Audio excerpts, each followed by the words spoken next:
مساء الجمال على كل عشاق النادي الاهلي في كل مكان. اهلا وسهلا بحضراتكم في حلقه جديده من حلقات مشجع التالتة. زي ما انتم متعودين حلقتنا مليئه باهم الاخبار والتفاصيل المهمه جدا اللي بتخص النادي الاهلي. بس في الاول كده وقبل ما نبدا حلقتنا يا ريت ما تنساش تعمل لايك على حلقه النهارده فضلا وليس امرا. وحابب اقول لك انك انت تقدر تتابع كل اخبار النادي الاهلي اليوميه من خلال قناتنا. انزل دلوقتي اعمل اشتراك في القناه وفعل زرار الجرس عشان تتابع معانا كل جديد عن اخبار الاهلي. مش هطول عليكم اكتر من كده، تعالوا بينا نبدا حلقتنا باول اخبار الاهلي. الكاف يعلن اقامه مباراه الاهلي مع يانج افريكانز التنزاني في الجوله الثالثه من دور المجموعات بدوري الابطال يوم الجمعه الموافق 23 يناير الساعه 6 مساء على استاد القاهره، واقامه مباراه العوده في الجوله الرابعه من دور المجموعات بين الاهلي ويانج افريكانز يوم السبت الموافق 31 يناير الساعه 3 العصر على ملعب امان في تنزانيا. طبيب الاهلي يؤكد بان احمد نبيل كوكا اشتكى من الام في الحوض خلال مشاركته في تدريبات الاهلي اليوم استعدادات لمواجهه فاركو يوم السبت القادم في بطوله كاس الرابطه. والاهلي يخضع اللاعب لبرنامج تاهيلي مكثف من اجل تجهيزه للعوده للمشاركه في التدريبات الجماعيه مجددا.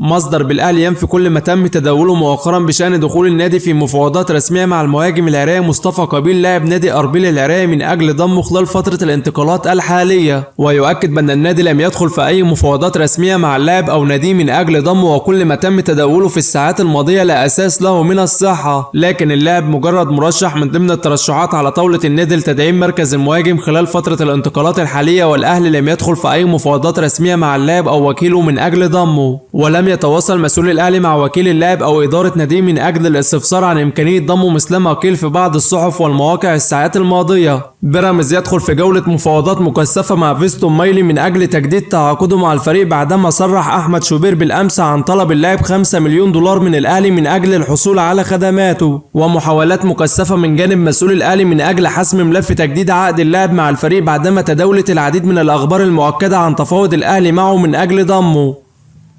حالة من القلق الكبير بتسيطر على مسؤول بيراميدز بعد تصريحات احمد شوبير المثيره بالامس عن طلب فيستون مايلي من النادي الاهلي 5 مليون دولار من اجل الموافقه على اللاعب والانضمام للاهلي خلال المرحله القادمه، وذلك رغم تاكيد اللاعب لمسؤول النادي السماوي بانه لم يتفاوض مع احد من مسؤولي الاهلي مثلما قيل في بعض الصحف والمواقع الفتره السابقه. ومصدر يؤكد بان اداره بيراميدز تستعد لعقد جلسه حاسمه مع فيستون مايلي من اجل حسم ملف تجديد تعاقده مع الفريق، سواء بالموافقه على التجديد او عدم الموافقه، من اجل اتخاذ النادي موقفه النهائي تجاه اللاعب. ويؤكد بان هناك اتجاهات قويه داخل اداره النادي السماوي لبيع المده المتبقيه في عقد فيستون مايلي لاحد الانديه الخليجيه الراغبه في الحصول على خدماته في حال رفض التجديد مع الفريق، وذلك حتى يستفيد بيراميدز ماليا من رحيل اللاعب لكي لا يرحل بشكل مجاني في نهايه الموسم ويتصعب انضمامه للاهلي عقب نهايه تعاقده مع الفريق في نهايه الموسم. الاهلي يستعد لتقديم عرض جديد لحسين الشحات من اجل اقناعه بالتجديد والاستمرار مع الفريق بعدما تحفظ اللاعب على عرض النادي الاخير بسبب ضعف المقابل المالي.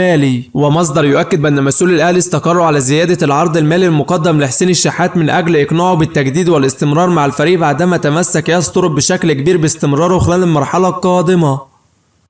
الاهلي ينفي وجود عرض رسمي من احد الانديه اليابانيه من اجل الحصول على خدمات اليو ديانج خلال فتره الانتقالات الحاليه. ومصدر يؤكد بان كل ما تم تداوله بشان هذا الامر لا اساس له من الصحه وعباره عن اجتهادات صحفيه، والنادي لم يتلقى اي عروض رسميه من اجل الحصول على خدماته، وان النادي مازال متمسك باستمرار اليو ديانج مع الفريق من اجل تلبي رغبه ياستر المدير الفني للاهلي الذي يرغب ببقائه خلال المرحله القادمه. ومسؤول الاهلي ينتظر انتهاء مشاركه اليو ديانج مع منتخب بلاده في بطوله كاس الامم الافريقيه من اجل عقد جلسه حاسمه مع اللاعب لحسم ملف تجديد تعاقده مع الفريق خلال الايام القليله القادمه. الاهلي يستعجل احمد عبد القادر بالرد على عرض مسؤول النادي الاخير المقدم له من اجل تجديد تعاقده مع الفريق خلال الفتره القادمه. ومصدر بالاهلي يؤكد بان اللاعب مازال متحفظ على عرض الاهلي الاخير المقدم له في ظل تلقيه عرض من نادي سيراميكا كليوباترا براتب سنوي اكبر بكتير من عرض الاهلي.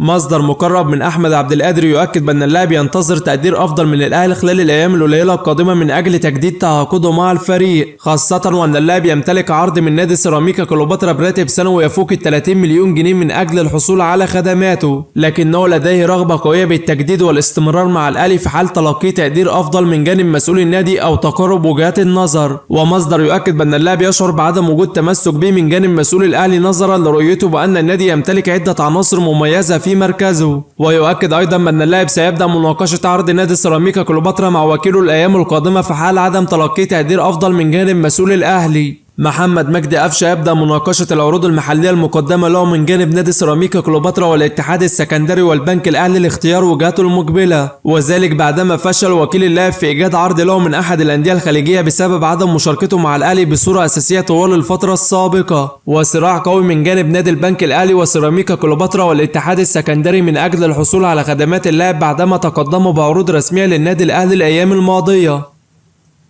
ياسترو بيرفض مجددا فكرة مسؤول الأهلي بالتخلي عن خدمات أليو ديانج في الوقت الحالي والاعتماد على اللاعبين الموجودين حاليا في الفريق في حال رفض التجديد مع الأهلي. وأبلغ مسؤول النادي بتمسكه الكبير باستمرار ديانج على الأقل لنهاية الموسم وعدم التفكير في رحيله عن الأهلي في الوقت الحالي. ومصدر بالأهلي يؤكد بأن النادي كان يرغب بالتخلي عن خدمات أليو ديانج خلال فترة الانتقالات الحالية في حال رفض التجديد مع الأهلي للاستفادة منه ماليا من رحيله وأيضا لإتاحة مكان في قائمة الأجانب بالفريق، وذلك حتى يقتدر الأهلي على قيد الصفقات الأجنبية الجديدة الذي اقترب النادي من حسم التعاقد معه خلال فترة الانتقالات الحالية. مصدر مقرب من حسين الشحات يؤكد بأن اللاعب ينتظر تقدير أفضل من الأهلي من حيث المقابل المالي من أجل تجديد تعاقده مع الفريق الأيام القادمة، ويؤكد بأن المقابل المالي المعروض على اللاعب من جانب مسؤول الأهلي لم يتناسب بحجم عطائه مع الفريق طوال السنوات الماضية، وأنه كان ينتظر تقدير أفضل من جانب إدارة الأهلي، خاصة وأنه ضحى بالعديد من المغريات المالية طوال فترة تواجده مع الأهلي نظرا لحاجة النادي لخدماته. تقارير صحفية تؤكد بأن إدارة نادي ترامسو النرويجي اشترطوا الحصول على ما يقارب 2,500,000 دولار من أجل التخلي عن خدمات مهاجمه الأنجولي أليستين كاميتشي للأهلي خلال فترة انتقالات يناير الحالية. وتؤكد بأن الأهلي تقدم بعرض بقيمة 1,500,000 دولار عن طريق الأستاذ ياسين منصور نائب رئيس الأهلي الذي يتولى ملف المفاوضات مع إدارة النادي النرويجي من أجل حسم الصفقة، وأن المفاوضات حاليا بين إدارة الناديين ما زالت في المرحلة الأولى وسيكون هناك قرارات حاسمة خلال الأيام القادمة بشأن الصفقة، خاصة وأن إدارة النادي النرويجي يروا بأن العرض المقدم من جانب الأهلي ليس مناسب من حيث المقابل المالي نظرا لإمكانيات اللاعب وقدراته الفنية وتألقه بشكل كبير مع الفريق النرويجي الموسم الماضي. حسام حسن مدرب منتخبنا الوطني يؤكد جاهزية المنتخب لمواجهة كوت ديفوار غدا في الدور ربع نهائي من بطولة كأس الأمم الإفريقية، ويؤكد بأنه لديه طموحات كبيرة في بطولة كأس الأمم الإفريقية وهو التتويج باللقب، وإنه يحترم كل المنتخبات وعلى رأسها منتخب كوت ديفوار والذي يضم لاعبين كبار، ونحن نمتلك لاعبين كبار ولدي ثقة كبيرة في إمكانياتهم وقدراتهم على تخطي مباراة دور الثمانية والفوز على منتخب كوت ديفوار في لقاء الغد، وهدفنا دائما إسعاد الجماهير ورفع اسم مصر في العالي وسعداء بوجودنا في المغرب والجماهير المغربية عظيمة وبشكرهم على دعمهم لنا منذ القدوم إلى المغرب الشقيق، وأنا كنت مشجع لمنتخب المغرب في كأس العالم 2022 وهذا طبيعي لأننا إخوة، وبطولة كأس الأمم الأفريقية في المغرب 2025 من أفضل البطولات التي أقيمت حتى الآن. وفيما يخص وجود شقيقه إبراهيم حسن كمدير للمنتخب يؤكد بأنه يقوم بتسهيل عليه العديد من الأمور داخل الفريق، وهو نجم وأسطورة كبيرة في كرة القدم الإفريقية، خاصة وأنه شارك مع المنتخب 3 مرات وهو من أفضل من لعب في مركز الظهير الأيمن. ويؤكد احترامه الكبير لكل المدربين من مختلف الجنسيات، لكن الأفضل تولي المدرب الوطني مسؤولية منتخب بلاده، وكل مباريات البطولة صعبة والقارة الإفريقية تتطور دائما، وإمكانيات المغرب ساعدت على نجاح البطولة بسبب الملاعب الجيدة والأجواء الرائعة التي شاهدناها. منتخب مصر يختم تدريباته اليوم استعدادات لمواجهة كوت ديفوار غدا في الدور ربع نهائي من بطولة كأس الأمم الإفريقية، وحالة من التركيز والإصرار الكبير بتسيطر على لاعبي المنتخب من أجل تحقيق الفوز في لقاء الغد على كوت ديفوار والصعود إلى الدور نصف نهائي. حسام حسن مدرب منتخبنا الوطني عقد محاضرة فنية خاصة مع إمام عاشور من أجل منح اللاعب تعليمات خاصة في المران الأخير قبل مواجهة كوت ديفوار في لقاء الغد، ومصدر بالمنتخب يؤكد بأن إمام عاشور اقترب من المشاركة أساسيا في لقاء الغد أمام كوت ديفوار. بعض المصادر المؤكدة بتؤكد بأن بيراميدز تواصل رسميا مع نادي الرجاء المغربي من أجل الاستفسار عن مطالبهم المالية للتخلي عن خدمات يوسف بالعمري للفريق السماوي خلال فترة الانتقالات الحالية، وذلك بعدما تأخر الأهلي بشكل كبير بتفعيل الاتفاق المسبق بينهم بحجة عدم قدرته على تسويق أحد لاعبي الأجانب من أجل قيده في قائمة الفريق. وبكده يا صديقي نكون وصلنا لنهاية حلقة النهاردة اللي بتمنى تنال إعجابكم. في نهاية حلقتنا ما تنساش تعمل لايك، ولو أنت مش مشترك في القناة اشترك دلوقتي في القناة وفعل زرار الجرس عشان تتابع معنا كل جديد عن أخبار الأهلي.